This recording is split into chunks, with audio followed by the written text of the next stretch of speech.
पिछले एपिसोड में हमने देखा था कि जिनियो और बाकी सभी एक जगह पर आकर फंस गए होते हैं, लेकिन तब वहां पर वो यान आ जाता है जिसने काफी सारे मॉन्स्टर को कंट्रोल किया होता है और वो उन सारे मॉन्स्टर को कंट्रोल करते हुए सभी के ऊपर अटैक करवा देता है। इसलिए वो लोग भी वहां पर अपनी पावर का इस्तेमाल करते हुए वो यान के ऊपर अटैक करने की कोशिश करते हैं, लेकिन वो यान यहाँ पर ज्यादा पावरफुल दिखाई दे रहा था। और तब वहां पर शियाओ यान की एंट्री होती है जो अपनी पावर का इस्तेमाल करते हुए वो यान के ऊपर ही अटैक करना स्टार्ट कर देता है। इसलिए वो यान डर के मारे वहां से भाग निकलता है, ये कहते हुए कि वो बाद में आकर सारे लोगों से इसका बदला जरूर लेकर रहेगा। और इतना कहने के बाद वो वहां से चला गया होता है, जिसके बाद यहाँ से ये एपिसोड शुरू होता है। तो इस एपिसोड की शुरुआत में हम त्यानिंग टेम्पल के मॉन्क को देखते हैं जो उसी जंगल में फंसा होता है और उसके पास पिंगर खड़ी होती है जिसने अपने कई सारे डुप्लीकेट को बनाते हुए उस मॉन्क को चारों तरफ से घेर लिया होता है ताकि वो उसे यहाँ से जाने ही ना दे। जिसके बाद उसकी सारी की सारी डुप्लीकेट अब उस मॉन्क के ऊपर अटैक कर देती है। मॉन्क वहां पर अपनी पावर का इस्तेमाल करते हुए उनसे बचने की कोशिश कर रहा होता है, जहाँ उसने सारे के सारे डुप्लीकेट को एक ही अटैक करते हुए खत्म कर दिया था। ये देखकर पिंगर उससे कहती है, माना कि तुम्हारे पास पावर बहुत ज्यादा है लेकिन तब भी तुम यहाँ पर मेरा मुकाबला नहीं कर पाओगे। जिसके बाद वो दोबारा से मॉन्क के ऊपर अटैक करने वाली होती है, लेकिन जैसे वो उसके ऊपर अटैक करती है उससे पहले ही वहां पर वो मैसेंजर उस लड़की के साथ आ जाता है जो अपनी पावर का इस्तेमाल करते हुए पिंगर के ऊपर अटैक कर देता है। इसलिए पिंगर वहां से दूर आकर खड़ी हो जाती है। जिसके बाद वो मैसेंजर उस मॉन्क से पूछता है, मॉन्क क्या आप यहाँ पर ठीक हैं? आपको चोट तो नहीं लगी? जिस पर मॉन्क कहता है, मुझे तो यहाँ पर कोई चोट नहीं लगी, मैंने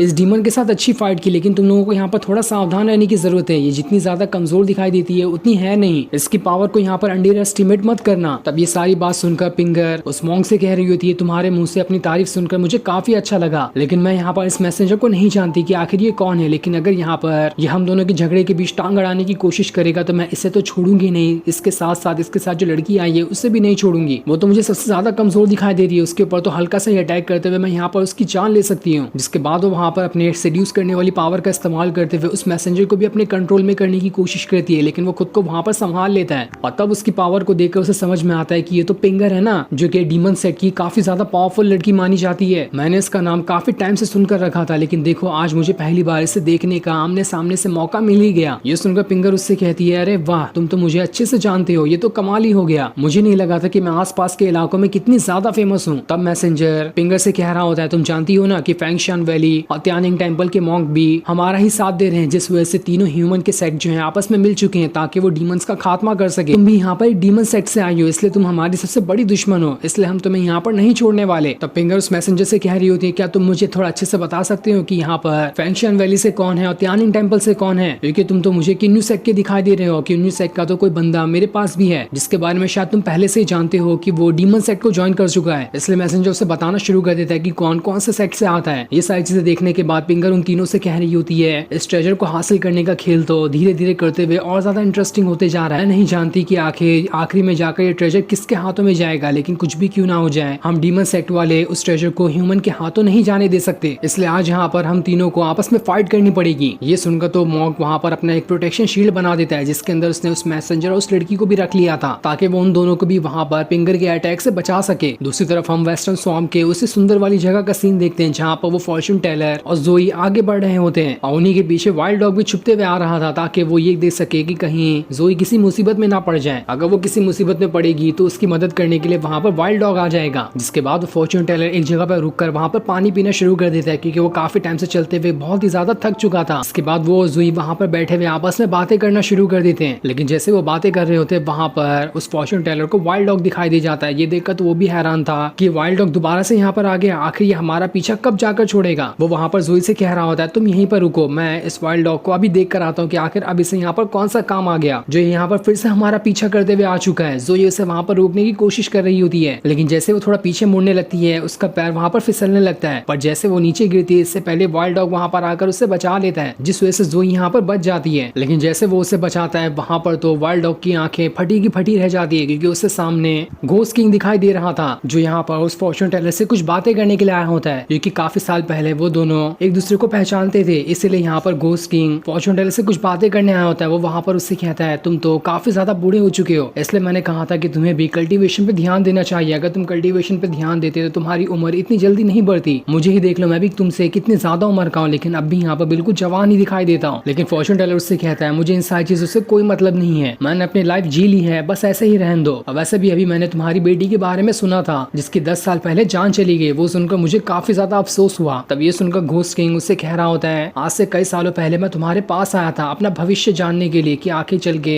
मेरे सफर में में कितनी मुसीबतें आ सकती है। तब उस टाइम तुमने डिवाइन कैलकुलेटर का इस्तेमाल करते हुए मुझे बताया था कि जिस भी रास्ते पे मैं जा रहा हूँ वो रास्ता बहुत ही ज्यादा खतरनाक होने, इसलिए मुझे सावधान रहने की जरूरत है, वरना इससे तो मेरी वाइफ, मेरे बच्चे और सारे के सारे लोग मुझसे दूर हो जाएंगे। और जैसा तुमने बताया था सेम वही चीज मेरे साथ हुई। जैसे मैंने अपना सफर शुरू किया उसी सफर के दौरान मेरी वाइफ भी मारी गई और अब देखो मेरी बेटी जो बियाव थी वो भी मारी जा चुकी है। तुमने जो कहा था वो बिल्कुल सच था। जो सारी बातें सुनकर फॉर्चून टेलर उससे कह रहा होता है, देखो मेरा एक पैर तो वैसे भी कवर में लटक चुका है और मैं किसी भी टाइम पे मर सकता हूँ, इसलिए मैं चाहता हूँ कि मरने से पहले तुम्हें सच्चाई बता ही दूं कि जब उस टाइम मैंने तुम्हें बताया था तो वो सारी चीजें बिल्कुल मजाक थी। मैं तो ऐसे मजाक में तुमसे कह दिया था कि तुम्हारा सफर इतना खतरनाक होने वाला है ताकि उसके बदले तुम मुझे पैसे दे सको। उसके पीछे मेरा कोई असली इंटेंशन नहीं था। मुझे तो पता ही नहीं कि तुम्हारा भविष्य आगे चलकर क्या होने वाला था। ये सुनकर तो घोस्ट किंग के गुस्से का वहां पर ठिकाना नहीं रहता। वो फॉर्चून टेलर को पकड़ते हुए कहता है, क्या कहा तुमने? उस टाइम तुम मुझसे मजाक कर रहे थे, मुझसे झूठ मत बोलो। अगर तुमने झूठ बोला तो मैं यहाँ पर तुम्हारी जान ले लूंगा। लेकिन तब भी वो वहाँ पर अपने गुस्से को थोड़ा शांत कर लेता है और फॉर्चून टेलर को छोड़ते हुए कहता है, तुम तो वैसे भी मरने वाले हो, इसलिए मैं तुम्हें यहाँ पर जिंदा छोड़ रहा हूँ। लेकिन अगर दोबारा कभी हमारी मुलाकात हुई तब मैं नहीं जान पाऊंगा कि उस टाइम मेरी मूड कैसा रहेगा। अगर मेरा उस टाइम मूड खराब हुआ तो मैं तुम्हारी उस टाइम जान ले लूंगा। ये सुनकर फॉर्चून टेलर उसका शुक्रिया कर रहा था अभी उसकी यहाँ पर जान छोड़ देने के लिए, वरना तो अभी यहाँ पर घोस्ट किंग उसे मार ही डालता। पर जैसे घोस्ट किंग वहां से जाने वाला होता है उसके जाने से पहले फॉर्चून टेलर उससे कह रहा होता है, देखो अभी जो मैं यहाँ पर कहने वाला हूँ वो झूठ नहीं होगा। मुझे अब तुम्हारे यहाँ से आगे के सफर में बहुत ज्यादा परेशानियां दिखाई दे रही है, इससे तुम्हें बाकी लोगों के छोड़कर खुद के ऊपर ध्यान देना चाहिए, वरना हो सकता है तुम खुद को किसी बड़ी मुसीबत में डाल लोगे। तब वहाँ पर जोई भी आ जाती है जो अपने ग्रैंडपा से पूछ रही होती है, क्या आप जानते हैं कि ये घोस्ट किंग कौन है? मैंने तो इसे पहले कभी नहीं देखा। तब घोस्ट किंग जोई से कह रहा होता है, अगर तुम मुझे नहीं जानती हो तो ठीक है, तुम्हें मेरे बारे में कुछ जानने की जरूरत भी नहीं है, बस इतना समझ लो कि मैं एक घोस्ट किंग हूँ और एक सेट का एल्डर हूँ। और इतना कहने के बाद वो वहाँ से जाने लगता है। जिसे जाता हुआ देखकर फॉर्चून टेलर जो होता है वो वहाँ पर बुद्धा के मंत्र पढ़ना शुरू कर देता है कि जिंदगी का सफर इतना आसान नहीं होने वाला, इस सफर में काफी सारी परेशानियां आ सकती है, इसलिए सारी परेशानियों को पार करते हुए हमें आगे बढ़ना पड़ता है। और इतना कहने के बाद वो भी जोई के साथ वहाँ से चला जाता है। दूसरी तरफ हम बियाओ की आंट को देखते हैं जो सेल्डर के साथ होती है। वहाँ पर होते हुए वो दोनों आपस में बातें कर रहे होते हैं कि घोस्ट किंग तो सबसे ज्यादा भरोसा शियाओफान के ऊपर ही करते हैं, पर तब भी वो उसे हमारा असली मकसद क्यों नहीं बता देते कि आखिर हमें उसकी किस चीज के लिए जरूरत है। जब उनका उसके ऊपर इतना भरोसा हो ही गया तब तो उन्हें अपना असली मकसद बता ही देना चाहिए। तब ये सुनकर वो एल्डर घोस्ट किंग की बातें याद कर रहा होता है जहाँ उसने उससे कहा था कि मैंने जो शियाओफान को कल्टीवेशन सिखाई है किसी नॉर्मल बंदे को सीखने के लिए उसे 30 साल से ज्यादा लग जाते। जिस चीज को शियाओफान ने 3 साल के अंदर सीख लिया उसकी पावर और उसके अंदर जो जोश है वो बहुत ही ज्यादा है। अगर वो हमारे सेट के बारे में सब कुछ जान लेगा तो मुझे नहीं लगता कि वो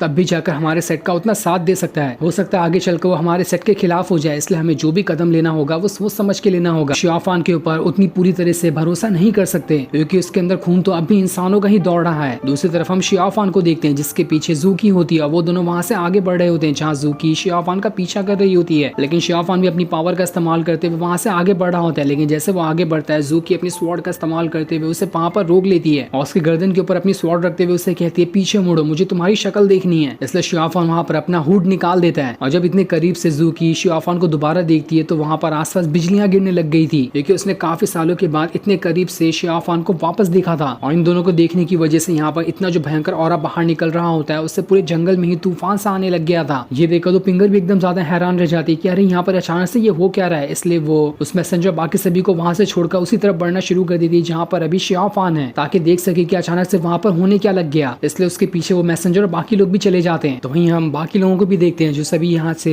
उसी तरफ बढ़ना शुरू कर देते हैं जहाँ पर भी शियाओफान और जूकी है। उन्हें भी लग रहा होता है कि वहाँ पर अचानक से ये होने क्या लग गया। उन्हें तो लग रहा होता है कि कहीं वहाँ पर ट्रेजर तो नहीं आ गया, इसलिए सारे के सारे लोग उसी तरफ बढ़ना शुरू कर देते हैं। आती ये सारी चीजें देखकर फॉर्चून टेलर, जोई और वाइल्ड डॉग भी एकदम ज्यादा हैरान थे, लेकिन उन्हें यहाँ पर इन सारी चीजों से कोई मतलब नहीं था, इसलिए वो तीनों वहां से चले जाते हैं। जिसके बाद हम शियाओफान और जूकी को देखते हैं जो दोनों आपस में एक दूसरे को देख रहे होते हैं। तब काफी देर तक एक दूसरे को देखने के बाद जूकी वहां पर शियाओफान से सवाल करती है कि जब तुम्हारे पास अच्छा मौका था मेरी जान लेने का तब तुमने उस टाइम मुझे क्यों नहीं मारा, आखिर उस टाइम तुमने मुझे जिंदा क्यों छोड़ दिया? तुम चाहते तो उसी टाइम मेरी जान ले सकते थे पर तुमने ऐसा नहीं किया, मुझे इसका जवाब चाहिए। लेकिन शियाओफान अभी उसे वहां पर कोई जवाब नहीं देता। वो वहां पर उस टाइम को याद करने लगता है जब 10 साल पहले वो अपने सेट में हुआ करता था। वहां पर वो जूकी के साथ काफी अच्छे पल को बिताया करता था। वो जब भी किसी मुसीबत में पड़ता तो वहां पर सबसे पहले उससे बचाने के लिए जूकी ही आई होती है ताकि वो शियाओफान को हर खतरों से बचा सके। हर टाइम उसने शियाओफान की मदद की थी ताकि उसे हर खतरों से बाहर निकाल सके। यही सारी चीजें वहां पर शियाओफान याद कर रहा होता है। जिसके बाद वो वहां पर जूकी से कहता है, 10 साल पुरानी चीजें क्या तुम्हें याद है? उस टाइम तुम मुझे बचाने के लिए अपनी जान तक खतरे में डाल दिया करती थी, तुमने हर चीजों को सैक्रिफाइस किया, वो भी मेरे लिए। इसलिए मैंने तुम्हारे ऊपर अटैक नहीं किया क्योंकि जिस इंसान ने मुझे बचाने के लिए इतनी ज्यादा मेहनत की हो उसे मैं ऐसे कैसे मार सकता हूँ। यही वजह थी कि मैंने तुम्हारे ऊपर अटैक नहीं किया और तुम्हें वहां पर जाने दिया। ये सारी चीजें सुनकर तो जूकी वहां पर शियाफान से कह रही होती है, भले से तुम डीमन चीजों को कल्टीवेट क्यों ना करते हो, लेकिन अब भी तुम्हारा दिल वही 10 साल पुराना शियाफान जैसा ही है, जो कि बिल्कुल मासूम सा इंसान था। जिसके बाद वो भी शियाफान के साथ बिताए हुए पलों को याद करने लगती है, जब शियाफान ने उसे भी हर खतरों से बचाने की कोशिश की थी। जैसे वो हमेशा हर खतरों में शियाफान की मदद करती, वैसे शियाफान भी अपनी पूरी कोशिश करता है ताकि वो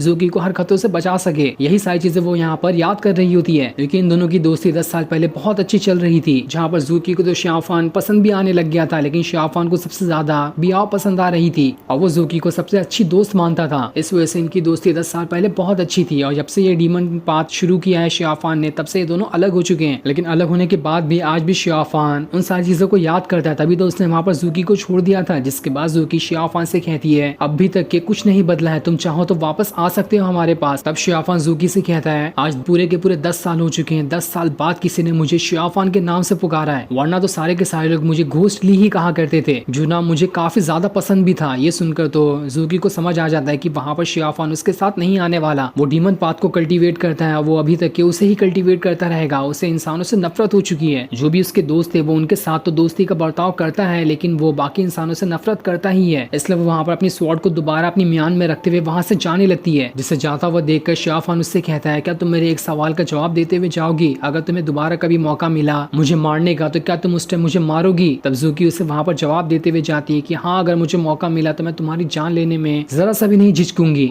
ये सुनकर शियाफान उससे कहता है, तुम्हारा ये जवाब सुनकर तो मुझे बहुत अच्छा महसूस हुआ, तो मेरी तरफ से तुम्हें पूरी फुल परमिशन है, जब भी तुम्हें मौका मिले खुशी से मेरी जान ले लेना, वो दिन मेरे लिए बहुत ही अच्छा होगा। पर अंदर ही अंदर जैसे वो जूकी को जाते हुए देख रहा होता है, उसे वहां पर बहुत बुरा लग रहा था। वो चाहता तो है कि वो दोबारा से जूकी और उसके सेट में वापस चले जाए, जहाँ 10 साल पहले वो रहा करता था, लेकिन वो नहीं जा सकता है, क्योंकि हालात अब 10 साल पुराने जैसे नहीं रहे, हालात अब बहुत ज्यादा बदल चुके हैं। इसलिए शियाफान बस वहीं खड़े हुए एकदम उदास मन से जूकी को जाते हुए देख रहा होता है। दूसरी तरफ हम बियाओ की आंट को देखते हैं, जो इतना सारा औरा देखकर कह रही होती है, इस औरा को देखकर जहाँ तक कि मुझे लगता है कि शायद यहाँ पर वो ट्रेजर आने वाला होगा, इसी वजह से यहाँ पर इतना ज्यादा औरा बाहर निकल रहा है। लेकिन इस औरा के साथ साथ यहाँ पर येलो बर्ड भी आ जाएगा, जो कि एंशिएंट मिथिकल बीस्ट है। उसके पास काफी ज्यादा पावर है, जिसे हेवनली बीस्ट का भी टाइटल दिया गया है, लेकिन हमें लगता है कि शायद हम वहाँ पर उसे जाकर हैंडल कर सकते हैं। तब वो जो एल्डर जो उसके साथ होता है वो उससे कह रहा होता है, आप इतनी ज्यादा परेशान क्यों हैं? आप नहीं जानते कि यहाँ का जो माउंटेन है वो कितना ज्यादा खतरनाक है, उसमें कितने सारे पावरफुल बीस्ट, घोस्ट और डीमंस की पावर को वहाँ पर रखा गया है, जिसकी पावर का तो कोई अंदाजा भी नहीं लगाया जा सकता। साथ ही वहाँ पर 4 स्प्लिट ब्लड फॉर्मेशन भी लगा हुआ है, जिससे तोड़ना किसी के भी बस की बात नहीं है, इसलिए वहाँ पर जाने की जल्दी कोई हिम्मत नहीं करता। और वहीं पर से सारा का सारा औरा बाहर निकलते हुए आ रहा है, लेकिन हमारा यहाँ पर इसमें कोई फायदा नहीं है। हम चाहकर भी यहाँ पर कुछ नहीं कर सकते। हमारा काम तो बस घोस्ट किंग के परमिशन को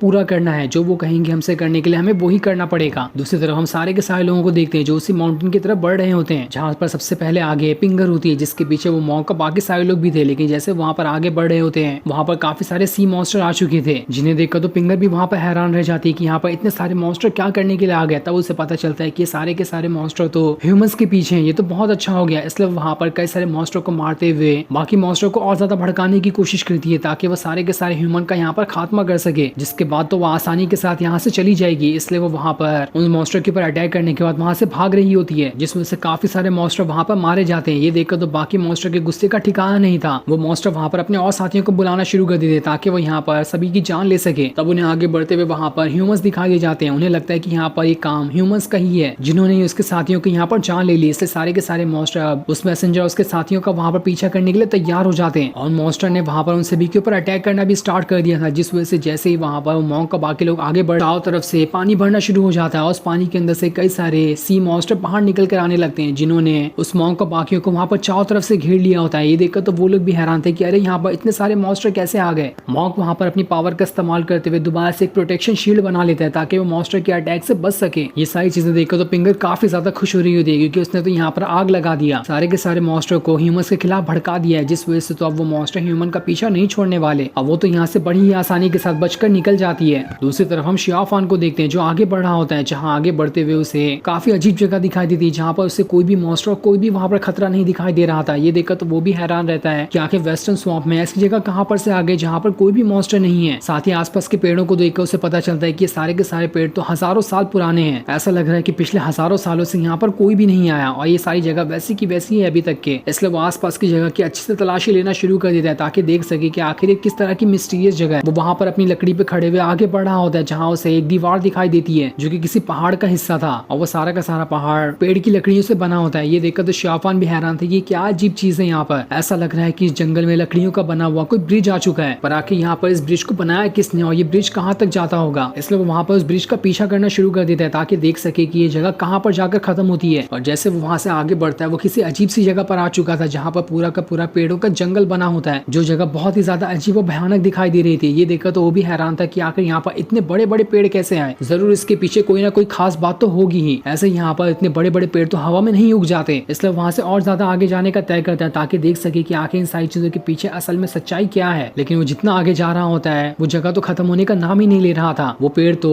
शाहफान को आगे बढ़ाते हुए लग रहा था कि आसमान तक ले जाएंगे और वैसे ही आगे बढ़ते हुए शाहफान तो बादलों तक पहुंच गया होता है, लेकिन तब भी वो रास्ता खत्म होने का नाम ही नहीं ले रहा था। शाहफान को लग रहा होता है कि कहीं वो किसी गलत रास्ते पे तो नहीं आ गया, लेकिन तब भी वो पीछे मुड़ने का नहीं तय करता और वहाँ से आगे ही बढ़ते जा रहा होता है जहाँ पेड़ों के पत्तों का कलर भी बदल चुका था। ये देखकर शाहफान हैरान रहता है कि अब यहाँ की जगह भी बदलते जा रही है और अब जिस जगह पे वो आ गया होता है वो जगह बहुत ही ज्यादा सुंदर दिखाई दे रही थी। वहाँ आने के बाद तो वो भी खुश हो जाता है क्योंकि उसके सामने एक बहुत ही बड़ा और पावरफुल पेड़ दिखाई दे रहा था, जिसे देखकर वो खुद में कहता है इतने सारे बड़े ब्रिज के ऊपर एक बहुत ही सुंदर सा पेड़ रखा हुआ है, लेकिन आखिर ये किस चीज का पेड़ है मुझे इसके बारे में तो कुछ भी नहीं पता। जो सीन दिखाते ही ये एपिसोड यहीं पर एंड हो जाता है। Thanks for watching.